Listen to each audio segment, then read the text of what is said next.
You are listening to Charting Cryptos, Commodities, and Currencies. Let's jump into these charts. We see Bitcoin on the 24-hour a day chart pulling back 1.82%. You can see where Bitcoin shot up there Tuesday, up around the 195-minute chart beginning at 11:15 a.m. And then, of course, started decelerating, devolving since then. And it really started moving down, I guess, overall, what was that, Tuesday evening around 10:15. Kept going, spiked down in the morning on both 195-minute charts, and then sort of stabilized into the afternoon and evening, overall down 1.81%. But as far as where things are this week, of course, we can see Bitcoin spiking up. Let's look at where the high of highs was back where it went up to 108,364 the week beginning the 16th of December. This week, how high? 109,356. So again, Bitcoin just a booming as far as this week goes and where things spiked and then are pulling back. So overall, we haven't had a lot of volume over these last few weeks since we had Bitcoin really start that move and that last spike. And then since then, the volumes dropped significantly, but we do see a lot of price probing, and particularly we see that going on this week. Look, however, at Ethereum. Don't see the same thing at all. Once Ethereum hit its high of highs back in early December.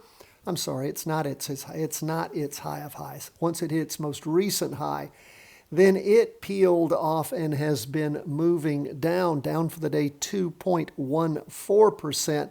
Had a bit of an up move there starting back on the 21st of January and then rotating back over, but a decent down day for Ethereum. If we look at what's up with Bitwise, which is now we're back to ETFs, not 24-hour a day charts. It is the top 10 cryptocurrencies weighted as per market share. It is up. Of course, what's pushing that up primarily would be Bitcoin. After sliding sideways, lots of volatility last week, lots of volume, price seeking, both up and down with this doji.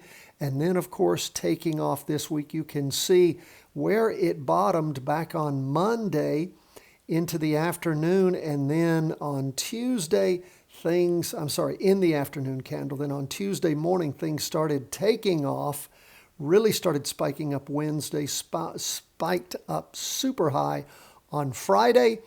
And then since then, just sort of sliding sideways. Dojis, both in the morning and afternoon. That may very well be with that pullback in Bitcoin overall for the day down 1.05%. But again, after all that ranging last week, we'll keep a close eye on Bitwise and see how this volume finishes up in this shortened trading week. Now, what's up with sugarcane? I'm going to get to some of these commodities. Remember, it's cryptos, commodities, and currencies. We've been tracking sugarcane for quite a while, since sugarcane had its real bump up back in September, early October, and has been devolving since then, down for the week so far, not for the day. In fact, recovery in the afternoon here, 1.57%, after just spiking down and then popped up strong. We can see on the morning, I'm looking for my afternoon chart here. That is weird. I'm not showing the afternoon chart on Wednesday. That is interesting. Let's look at corn and see how corn did. Well, we have a afternoon candle on corn. Why don't I have an afternoon candle on cane? That's interesting. Well, we don't. But anyway, on corn, as we look at it, it pulled back some in the afternoon, but it has been spiking up, for the last few weeks as corn has moved up. Isn't it interesting? Sugarcane hammering down, corn moving up. I tell you what, let's take a look at wheat.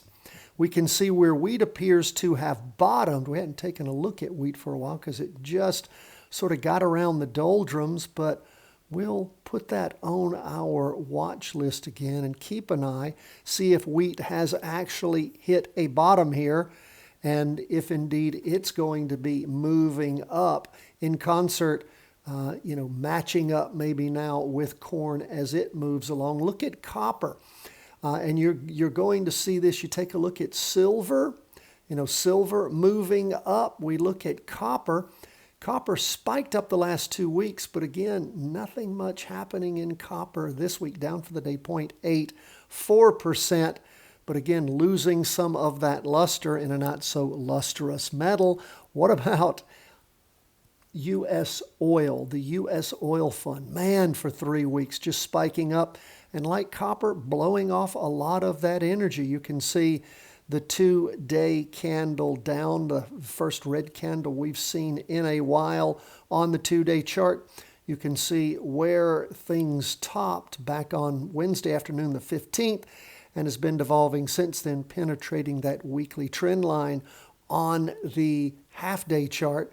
The 2-day chart just sitting right there. One more day to go on that. And what about the U.S. gasoline fund? We've been talking about the last 3 weeks as it's been spiking up and again slowing down significantly this week. We can see where things spiked up on Wednesday and have been peeling off since then. Now, I touched briefly on silver.